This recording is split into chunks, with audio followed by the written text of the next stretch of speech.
Welcome back to It Tastes Like Burning, this Matt. This is Jesse. And per the usual, we got the old podcast notes for you. You can reach out to us at ittasteslikeburningcast at gmail.com. You can find us on Twitter at ITLBcast. If you're feeling real interesting, bored, surprised, whatever, we're starting out there on the YouTube. You can find us at It Tastes Like Burning. I do recommend on the YouTube to go ahead and add podcasts to it. If not, you may end up stumbling into a lot of Simpsons episodes. And per the usual, Patreon. And we do have some more stuff that we'll be releasing on Patreon here in the near future. Jesse, what do we have for news, updates, just anything in general that's short and sweet? Oh, we're plugging along with things.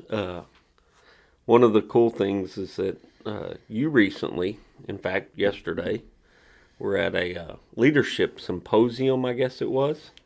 Symposium seminar.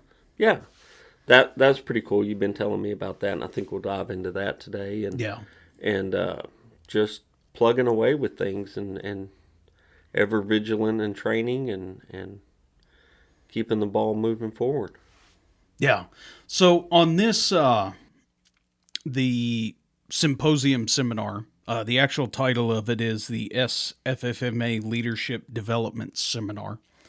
I originally wanted to go to the one that was down in Pasadena. Just kind of dropped the ball on that one. Missed it. And so I went to the next one in the great northeast region of Texas in Longview. And I wasn't 100% sure what the seminar was going to cover because, quite frankly, a leadership and development seminar can be kind of wide-ranging. But it's been a while since I've been to anything like this, and I like stuff like this. I also use it as an opportunity to kind of network because I like to see what other departments, big and small, are doing.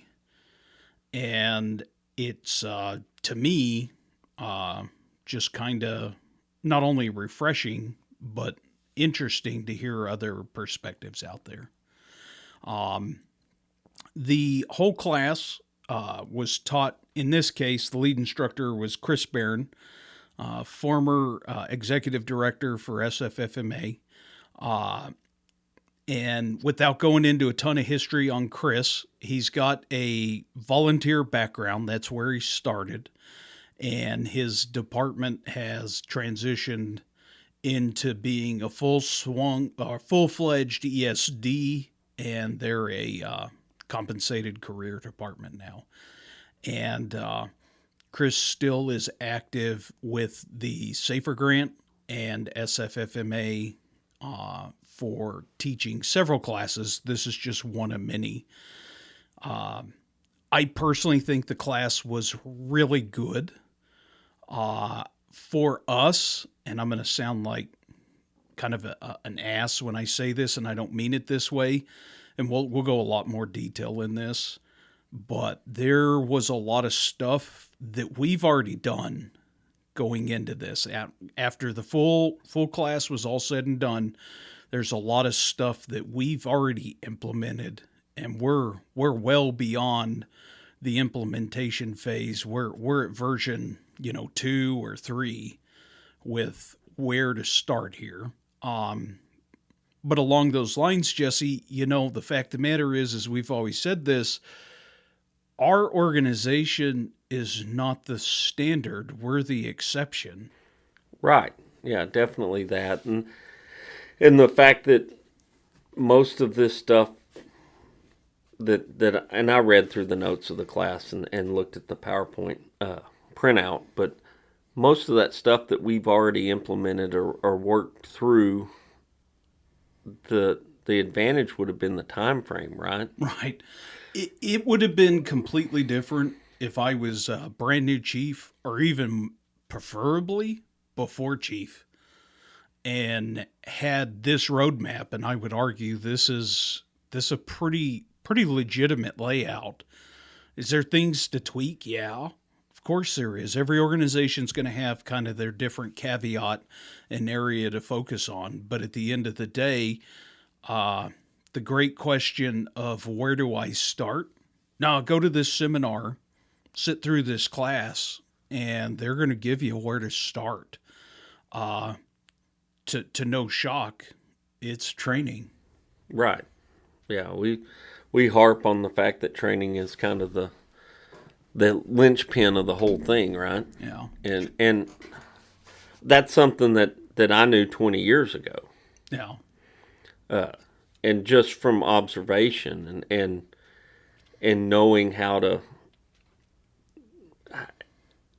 I hate to use the word manipulate or anything like that, but truly I saw training as the opportunity to advance in the department, and not from the aspect of being the one taking the training in, but be the one that's giving the training out. So that's a kind of a two-step deal, because you first have to take the training in to be able to turn around and put the training out. But the training position holds a lot of power. Power may be the right word, may not be the right word, but has a lot of bearing in the direction of the department. Sure, 100%. And that leads into really this whole leadership seminar, because a lot of it was recruitment and retention and communication, and the support of, bolstering of, and the streamlining of. And from that perspective, the class was, I would argue, invaluable, particularly if you're just trying to figure out where to start. And we had a really interesting mix of departments in there. Again, our department's different. We're big. We run a lot of calls. We have a very healthy, robust budget. We have recruiting on the upswing. We have training on a major upswing, and I would continue's been solid for a long time. And we had a couple of just little itty bitty tiny departments. Some of them were coming through some pretty chaotic times, but they were coming out the rabbit hole.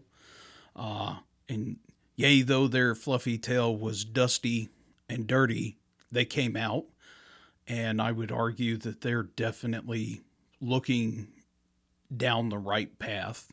And a couple of the smaller departments, when I say broke, they were broke.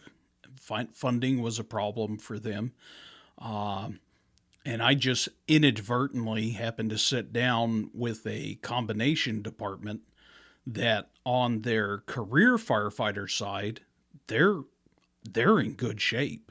Like, I have to give their chief and their assistant chief credit. They are in great shape on that front. But here's the kicker. The town's small. They'll never be able to afford the career staffing that you could potentially implement in place to kind of make it a full-time career department. Like, that's not in the cards for them. Not this year, not this decade, probably not this century. So right.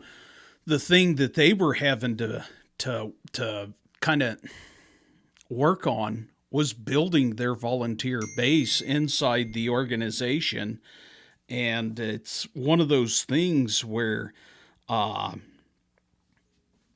that's what they were there for, was to try and figure out, as career chiefs, how to communicate at more of a volunteer level.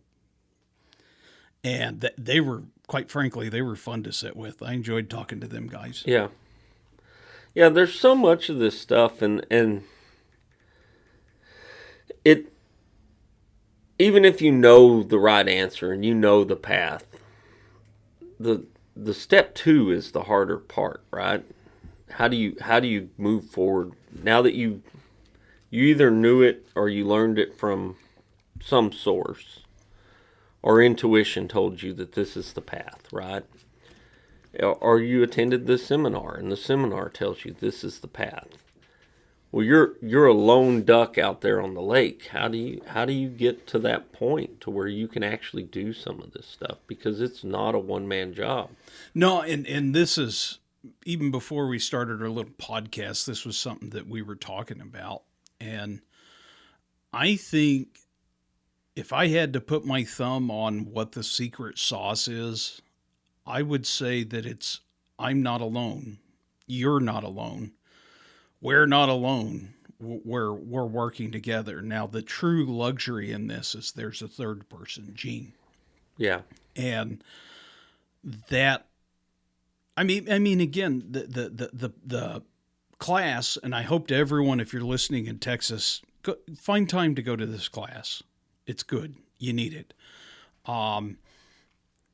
If you took every single slide in that class, okay, and each section in there, and broke it down into its own case study, project, issue, SOP or SOG, however you want to divide and conquer in this, that would take you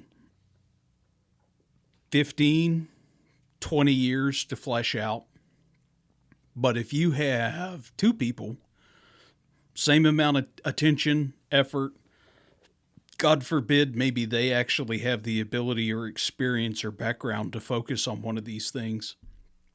At bare minimum, you've cut it in half, much less if you actually can divide it up into what you actually specialize in, and being able to conquer and divide with two. So a 10, 15-year project turns into 3, 5, and then you throw the third person in there, and now you're down to that year, 2 years, maybe 3. And I'm talking fully fleshed out. Yes, take the class, start implementing some of this stuff. But one thing I highlight to people when we have these discussions, it took me 13 years to get to where I'm at now. 13. Yeah. How long's it taken you to get to where we're at, including your previous department? 24. 24, and I knew this was the answer. Right. 20 years ago, right? I knew some of these things were important, and I knew that's how it needed to work. It was just not the right time, people, place, and I don't know, hindsight, right? I think you don't let those things stand in your way. If you know the path and you know what the direction is, you've got to sell the idea to as many people as you can get on board with what you're doing, and move forward at basically whatever cost. The few observations and things I know that volunteer firefighters, the more you ask of them, the more they'll do. I'm sure there's a breaking point out there somewhere. I have yet to see it. If you put more training on them, they'll do the more training. They're going to grumble, right? There's going to be the grumblings all the time. But the more you ask of them and the more you put on them to do, the more call volume, the more whatever, they're going to do it. Right. And it's that ham and eggs deal that you talk about. They're committed, right? You've got them. They're in it for what they're in it for. It's when you start. I've seen more problems with lack of things for them to do than too much for them to do. Oh yeah, it's the classic overbearing micromanager. Right. No, I got that. No, don't do that. No. Why didn't you talk to me about that? Now, I'd argue there's a balance on all that stuff, and you've got to keep it in perspective, right? You can't basically demand it's a 24/7, 365 involvement, and everything else in your life goes away. You have to be conscious of the balance of life for your membership, but to say that, oh well, we're gonna we're going to do this so you don't have to do that anymore. Right. Well, that needs to get replaced with something else. Because that, as that time and involvement wanes, it doesn't come back. Right. If they become accustomed to less involvement, that becomes the norm. And you've got to keep that involvement up. Sometimes I think we have too much stuff going on, but the reality is it keeps the people involved in the organization, and there's never a time when there's not something to be involved in. Right. Well, and at the end of the day, well, at least I can say this for myself. I think it also has to do with the nature of the organization just growing with more people. I sometimes feel like that I know less and less and less about what's actually happening. And that can be frustrating at times. That said, when I find out when it's going on, it's like, oh, God, how do I really complain about that? Like, yeah, you probably should have mentioned it, got someone clued in, but Jesus, at least you're taking care of it, so thank you. I run into it all the time, and it's one of the... It's shocking to me. I'll get asked a question, and it could be a question about a policy that, or something that's not involving training, right? It's something outside of training. It's I thought such and such truck was out of service or whatever, and my answer will be, I have no idea. That is not what I'm in charge of. I don't know. And it's kind of nice to be able to focus on some specific thing to the extent that I don't have to focus on the other 92 things that are happening around me. That's super awesome, right? You get to laser sharp do what you're doing and take care of what you're taking care of and what you're responsible for.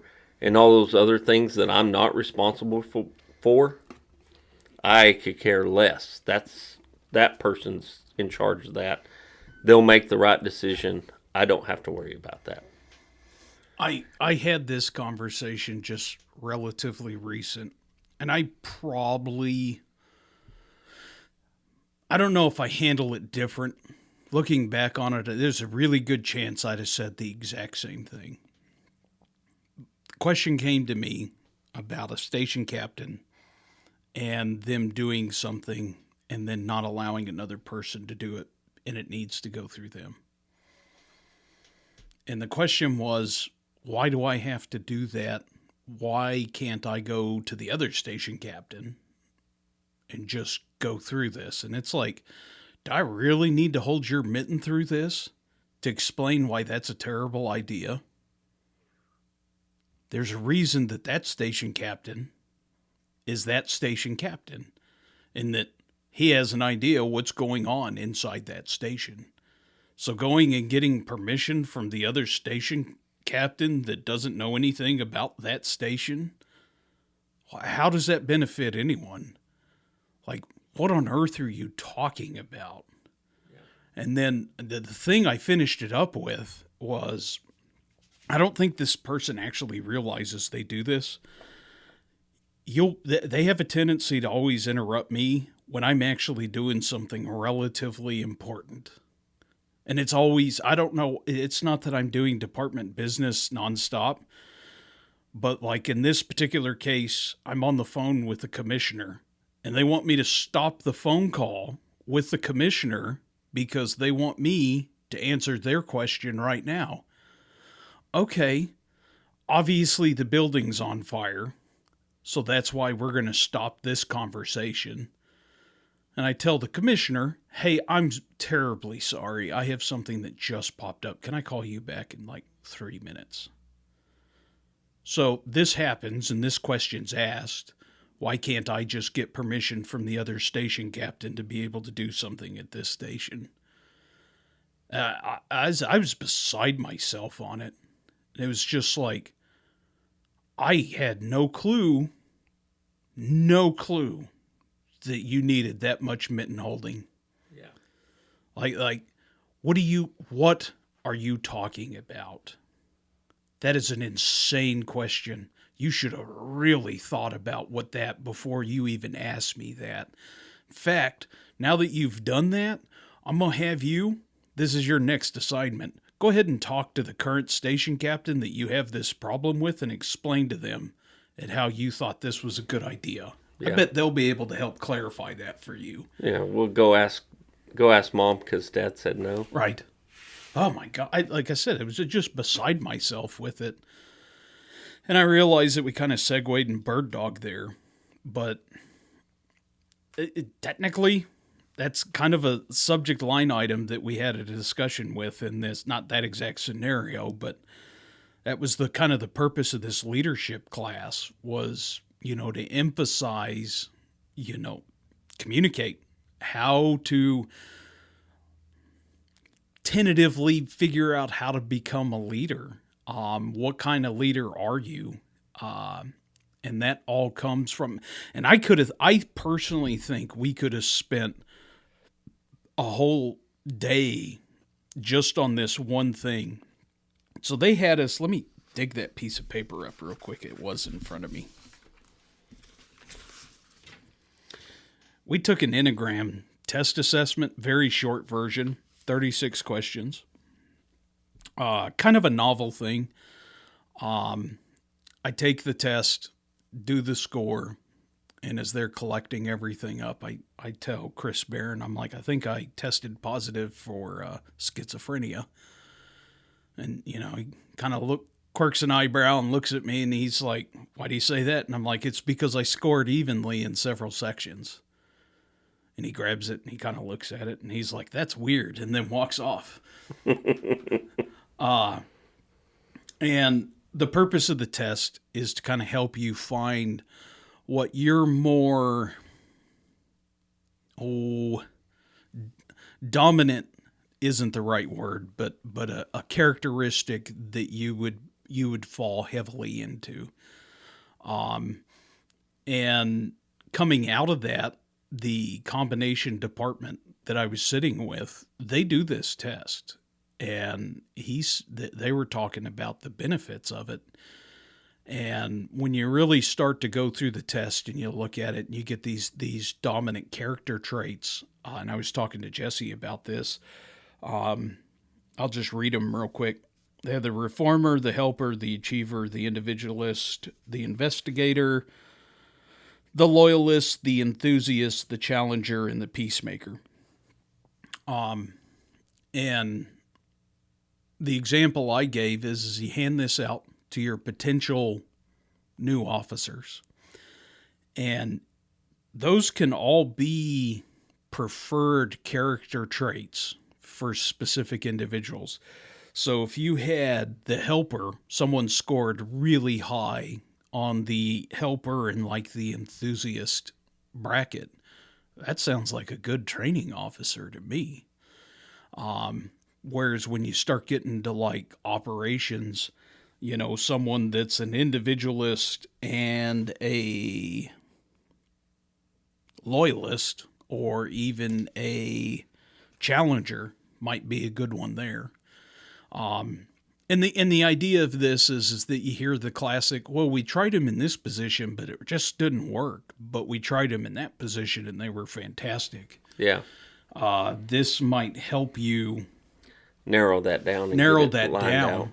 And you might find that, who you've always had as your typical training captain, even though they might have the right background and the certifications and training to be the training captain, the fact of the matter is that they're scoring a lot higher to be more of an operations or station captain. So, yeah, I don't know. I think that's something that we could potentially really integrate coming in to like this next year, because we're in election season and we're getting closer and closer to our department elections in January. And Yeah, I'm kind of curious in the long run about that particular test. Yeah. I think there's some real potential benefits from it. Something else that I need to. There was a side discussion that we ended up having, and I need to look into this. So, evidently, there are 2 counties in the state of Texas that have a tax credit system for being volunteer firefighters. Okay. I wish I knew more about that. I don't. So, I'm going to bird dog off into that. Another thing that we were talking about in this seminar, particularly, was, how to build a budget. Well, the funny, kind of embarrassing thing about building this budget is we had a total department for our scenario. We were a volunteer fire department with $250,000 for the annual budget. That's just our operating budget. Like, that's not even a quarter of my budget. And the combination department was a $5 million a year department. At the other end of the room, the other departments were in the $40,000 to $60,000 a year range, and they had no clue how to spend that much money, and we had no clue how to spend so little money. So that was really interesting coming out of building a fictional budget. And one of the crazy things, and it was surprising to me. When we started building our budget, the first thing I did is took our line items and just started writing down all the different sections that we could get reimbursement on through VFIS, through SFFMA, Texas Forest Service, on and on. So we took our $250,000 budget and made it $352,000 just off the reimbursement side. Right. In the other departments, which was a telltale sign, they didn't do that. They broke the budget down first. And for me, it was, how do you stretch it?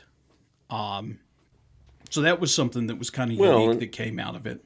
The reality is we stretch it with a huge budget. Right. One thing that I don't know how we would do this because it would be kind of weird. And long story short, we have a subsidy from Hood County. Technically, that thing's audited all the time by our county auditor. I don't know if it'd be worth just spending a couple of $100 a year to just have a third party audit it. Just for the financial transparency, that was something that they really hit on. But it's like, man, our city budget, it's audited yearly through the city. Our county budget, our subsidy, is audited through the county auditor. I really don't see how we could have any more financial transparency. Yeah. Well, it's already taken care of by somebody else. So. Yeah. Well, I'm actually in more of a time bind than I thought I was. So, because I was an hour off from when I thought I had to leave. But what are your kind of put it in a basket kind of thoughts on that thing? On the class? Yeah. If you need a place to start, or you're brand new and you don't have a buddy, a resource, a reference, and you're looking to get some outside opinions, figure out where this class is at and go to it. Don't hesitate to get a buddy. Doesn't have to be in your department. If you've got another department that you work real well with, and work with them. Sit down, spend some time with them. Make it easy. Don't make this a solo knight's journey in a fairy tale. There's no reason. Get friends, find people in your own organization, and start talking about making change. And the second is the second that you get a consensus on change, do it. Yeah. Don't drag your feet. I would tell everybody, and I didn't go to the class, but just in general, that you're gonna accomplish nothing with a can't do attitude. Right. So leave the can'ts and that won't work and all that crap. Just leave it out of the discussion. Very last thing that I'll end with is that everyone talks about volunteerism's dying. Oh my God, it's the end of the world. It's all dying. How many departments, or we'll even say how many people showed up for a leadership seminar, free one, completely paid for, completely reimbursed, good dinners, good breakfast, good company. How many showed up? 8. So don't sit there and tell me that it's all going to crap and you're not going to find solutions. I have a problem with that. Yeah. Well, and for me, the end all be all of that whole discussion is I can point you on a map to a town of 1,700 people that has a volunteer fire department with a roster of nearly 100. Right. And has a modest budget, modest equipment. It's not like it's just raining money there. So all those arguments of, well, our town's too small, or we don't have enough money, or all these things, that one destroys all those arguments. Period. Yeah. What they have is effort. Right. The old can-do attitude. Can-do attitude. By the pallet full. Yeah. So that's what I have on it, and I know it's a short and sweet one, but sometimes we need those. Yeah, it's not bad. Again, this is the SFFMA Leadership Development Seminar. If you have any questions, concerns, comments about the seminar or potential places to go find it, I don't have my email list in front of me. We'll put it in the description. Yeah, we'll put it in the description, and reach out to us if you have any questions at ittasteslikeburningcast@gmail.com. You can get us at Twitter at ITLBcast. Find us on YouTube under It Tastes Like Burning, search podcast, and always, if you have the time, energy, or effort, support us on Patreon at It Tastes Like Burning. This is Matt. This is Jesse. Thank you.